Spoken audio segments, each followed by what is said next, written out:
champagne, and Bumblebee to a pastel girl, stuff like that. So it has sort of picked up a little bit, but, like we talked about before, you start pulling out the girls that aren't going to do anything and start beefing them up again.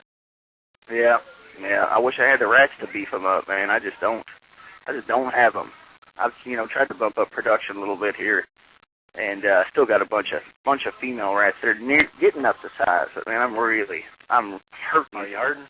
Yeah. Yeah, I'm hurting. upset, man. I'm good on rats. Yeah, that's a bummer. Seems like all last year, all you did was complain about not having enough, and then I had too many, and now That's right. shoes on the other foot. Yeah. That's right. I learned all that.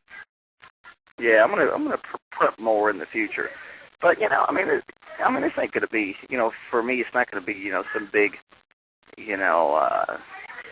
don't know, just some big hellacious year where, it's gonna be about like last year. I'm thinking I'm gonna end up producing about 20, a little more, just about 5 or 6 more clutches than I did last year, and I'll probably improve 5 more on top of that next year. So just kind of truck. I just want to improve quality, each time, and that's what I've been doing. So.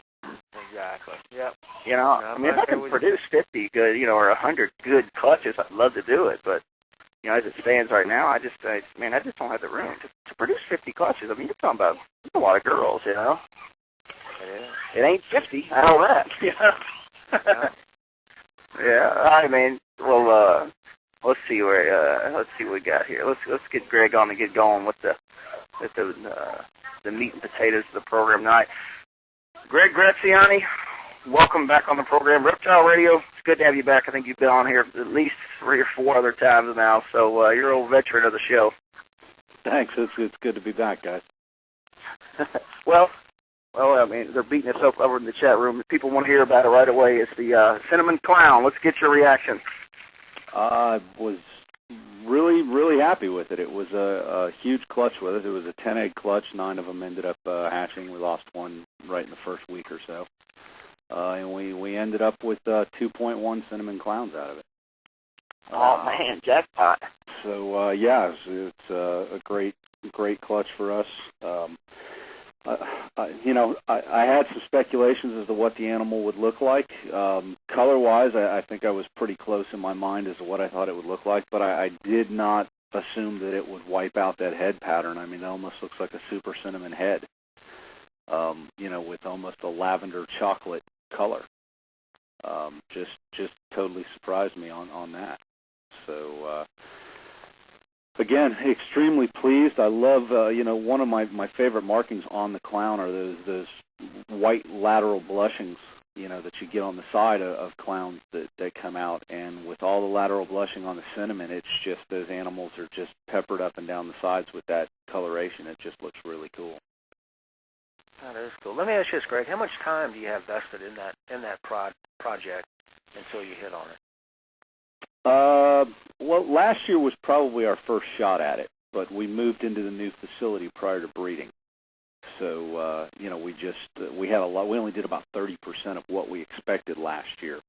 Right. So, the females just didn't go. They took that year off. So, trying to think I can look at the clutch right here. The male that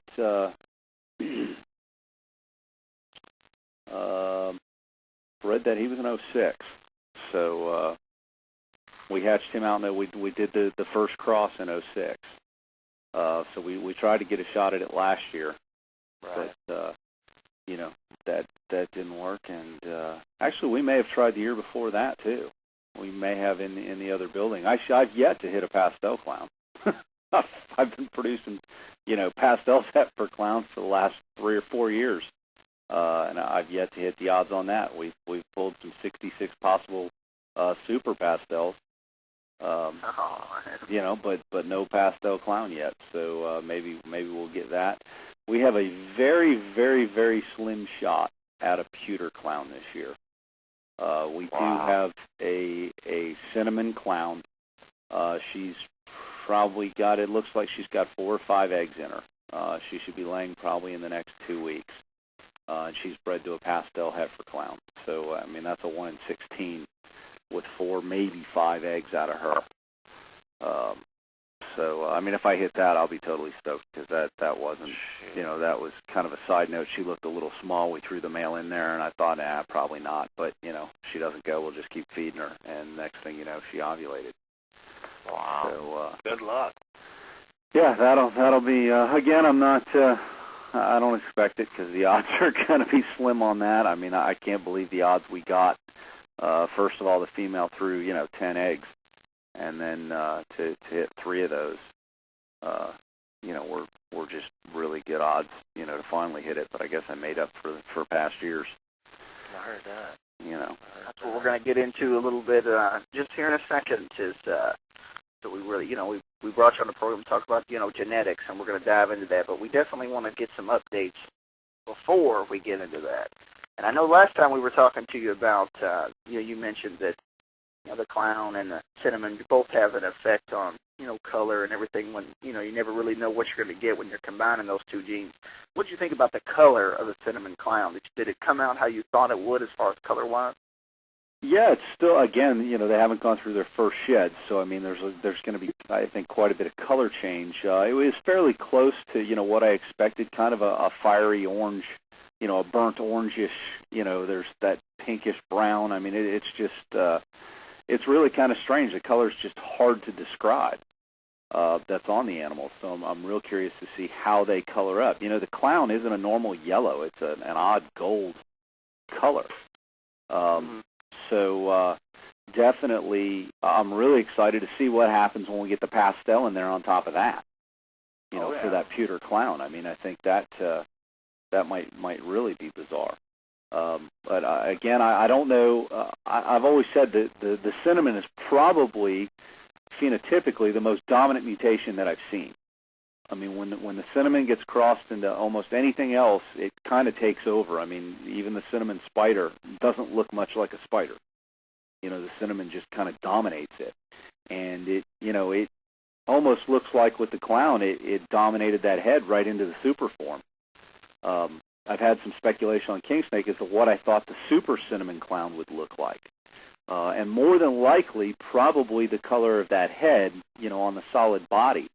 Now, I'd love to see a solid-colored snake with that, connection of white lateral blushing down the side. That would be really exciting. But I think it's just going to be a solid-colored, almost a purple chocolate-ish snake. But we'll have to try it out and see. BT, do me a favor, brother. If you're in front of the computer, just watch for any, you see any calls coming in. Of course, check the emails, and of course, the few numbers that that plague us from show to show. But Greg, want to catch up with you a little more, brother. How's your breeding season going so far this year? We know you got the cinnamon clown, that's jackpot. How's everything else going? Again, another bizarre breeding season. Talked to a lot of other breeders, and the one thing I've come up with is no 2 seasons are the same. Yes, last year was kind of rough for us because we moved in the new building. Everything hadn't acclimated. This year, everything acclimated extremely well, and we're just ridiculously early. I mean, we normally start seeing our clutches come in right about this time. And we've already got, I think we've got, as of today, 45 clutches on the ground. Wow. Which is ridiculous for us because, again, Mother's Day is usually when we start getting multiple, clutches laid every day. Our first clutch this year was February 20th. I mean, it was ridiculous. I've never had anything that early. So just really kind of a bizarre year. I'm not complaining because the stuff's going to be that much older and that much bigger, especially come Daytona. Or even the fire show in July, we're going to have, a lot of animals available. That's cool. And, we've still got stuff ovulating, popping up here and there. So, again, we're excited, and we've got very little byproduct this year. We've started to weed out all of those hets or non-visual mutations. So, pretty much everything is some type of combination or cross. So there'll be... There might be 1 or 2 new things